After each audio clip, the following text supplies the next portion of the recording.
శ్రీ సత్యసాయి జిల్లా హిందూపురం నియోజకవర్గంలో ఎమ్మెల్యే బాలకృష్ణ 2 రోజులుగా పార్టీ నాయకులు కార్యకర్తలతో పంచాయతీల వారీగా సమీక్షలు నిర్వహిస్తున్నారు. నిన్న చిలమత్తూరు మండలంలో ప్రైవేట్ గెస్ట్ హౌస్ లో సమీక్షలు చేపట్టారు. ఇవాళ రెండో రోజు లేపాక్షి మండల కేంద్రంలోని ఓ ప్రైవేట్ ఫంక్షన్ హాల్లో సమీక్షలు నిర్వహిస్తున్నారు.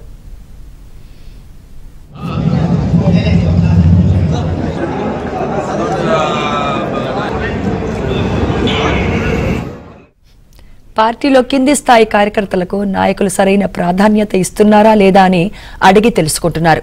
రాబోయే ఎన్నికల్లో విజయం కోసం ఎటువంటి వ్యూహాలు అమలు చేయాలి అంటూ కార్యకర్తలతోనే నేరుగా మాట్లాడుతున్నారు బాలకృష్ణ.